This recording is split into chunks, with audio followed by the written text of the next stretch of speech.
one place that I feel relaxed, comfortable, and safe is the bathroom. That's right, as in I was just in the bathroom moments before stepping on the stage. And for me, it's always been the bathroom. I remember being little in elementary school, and I'd be sitting in class, and at times it would just get to be too loud, the boys were rowdy, too much. But I knew that I could raise my hand, I could request a hall pass, and I could go to the bathroom, just for a few minutes of peace and quiet. And then I went to college, and I showed up at Ohio University, and I met three girls that I'd never seen before in my life, and we were all to live together in this teeny tiny little dorm room. And they were loud, and they were messy, and they were drunk. And at times, when it just escalated and it became too much, I knew that I could escape to the bathroom for just a moment of solitude. And then I had two sweet baby girls. And you know, as they grow, tap, tap, tug, tug, mama, mama, mama, mama, mama, enough! When I just needed a moment to hear myself think, I knew I could go to the bathroom. And I could lock the door. So this is the first time in my life that I've ever publicly stood anywhere and admitted that my entire life I've been running to the bathroom. Because I recognize that that makes me seem strange. And for many years, I thought there was something terribly wrong with me. In fact, just a few years ago, I was telling a friend, there is something terribly wrong with me. But at this point, I did not feel good. I had no energy, I was drained. In fact, the doctors, they were doing blood work to see what was wrong. But my friend said, I know what's wrong, it's easy. She said, you've been doing all these events, you don't feel good because you're an introvert. Psh, wait a second. I am not an introvert, I'm on TV. I am a charity auctioneer, I stand on big stages in front of hundreds of people. And also, I don't get what being an introvert has to do with not feeling good. And she said, well, it's easy. She said, introverts are drained by other people and social situations, whereas extroverts, they are filled up. So she said, you, my friend, simply put, you don't feel good because you're drained and you're an introvert. Huh. For the first time in my life, it was like the light bulb went off. Is this what's wrong with me? So immediately I called my dad in Ohio, and I said, Dad, guess what? I have finally figured out what's wrong with me. Hang on, let me sit down, because this is going to be a long conversation. And I said, no, Dad, are you ready for it? Really, drum roll, please. I am an introvert. Psh, no, you're not. You don't hate people. No, Dad, really, it's this thing. It's all about energy, like in versus out. Look, I know my daughter. You're on TV. You're not an introvert. And then I realized that my dad was never going to understand where I'm coming from, because my dad is my polar opposite. And I will use an airplane ride as an example. When I board a plane, I have book open, AirPods in. Now, there is nothing playing on those AirPods. It is simply to prevent the person next to me from talking to me. My dad, on the other hand, he gets on a plane. I pick him up from Charleston International. He comes practically skipping out of the gate with a woman at his side. Erin, I want you to meet Donna. Her son's getting married on John's Island. She's got 2 grandkids. Oh, and she taught for 30 years. And her favorite color is green. My dad is an extrovert. So if my own father can't understand me and has these myths, let's go ahead and talk about them. First of all, to say you are an introvert does not mean that you hate people. That's simply not true. It does not mean that you lock yourself at home in dark rooms all day playing video games. And it does not mean that you are weird or socially awkward.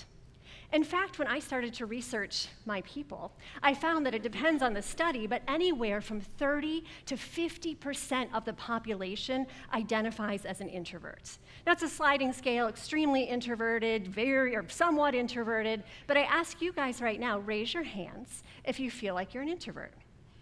Hello, my friends. And if you're not an introvert, I guarantee that you know one. There are a lot of famous introverts. We've got Albert Einstein, no shock there. We've got Meryl Streep. Many actors and actresses are introverts. And we have our former president, Barack Obama, who was very well known that at the end of the day, he would have dinner with his family and then he would lock himself away because he was drained and he needed that time to recharge. So here are some things that I know to be true about introverts. First of all, introverts, we do not need a lot of friends. Nope. In fact, we would rather have a very small, tight, close circle that we know well instead of accruing just a lot of people. Also, introverts, we hate small talk. Now, I am not saying that we can't do it. We can be delightful. But for us to go to a networking event and talk to people that we don't know and have surface-level conversations for 60 minutes, that is not our favorite thing. And also, introverts, our alone time is precious to us. This is our time to recharge and to fill up. So for example, if you were to come to my house, uninvited or unannounced, I am not going to answer the door. Nope. In fact, I might go as far as to freeze, don't move, so you don't know that I'm home. So while it may seem that we're at a disadvantage, right? Introverts have less energy than extroverts. We do have many superpowers, and I'll start with this one. I think introverts are excellent salespeople.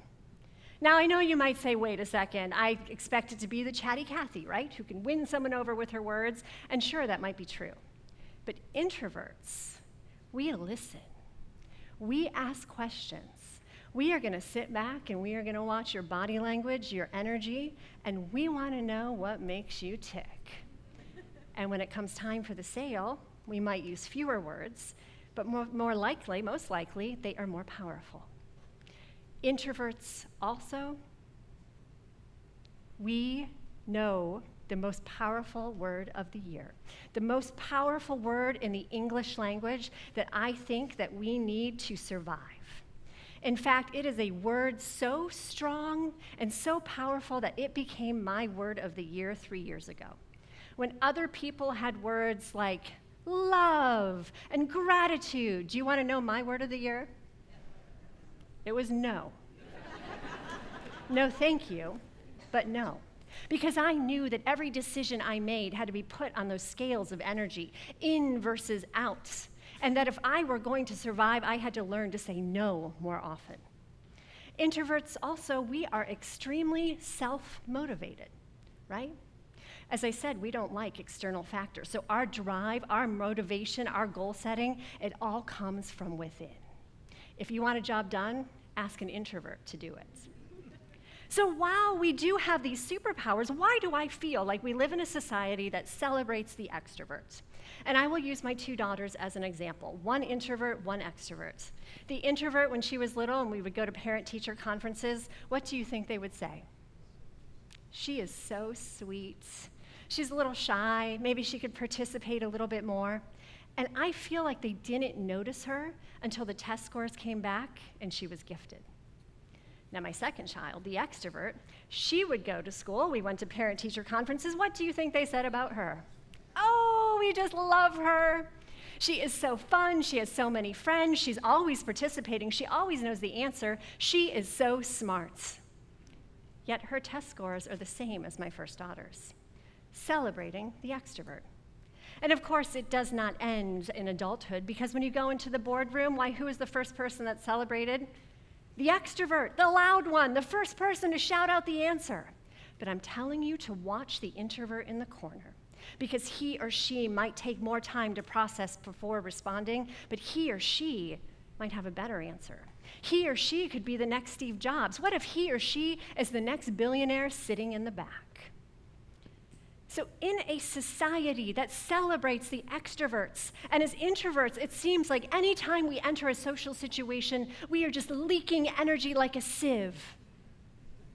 We do have one ultimate superpower, and that is this.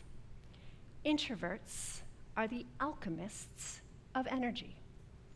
An alchemist is someone who turns nothing into gold. We take our energy that is small and finite, and we learn how to manage it, how to protect it, how to grow it, and to release it with power and purpose. And how do we do that, you ask? Well, it's simple. It's the switch. For me, it's the red light that turns on when we're on air, on television. It's the spotlight that comes on when I'm on stage. And it's an internal switch that came on moments before I stepped on the stage and moments before I enter any social situation. Big smile, shoulders back, purposeful stride, and my friends, we are on. And we are spewing energy, and we are having fun, and it's great, and it's fantastic. But the entire time, our meter is doing this. Tick, tick, tick, tick, tick, tick, tick. And I used to worry, what would happen when I hit E? But now I know, and heck, I've always known. I can simply go to the bathroom. But now I ask you, my introverted friends, where is your safe space? Where do you go to recharge?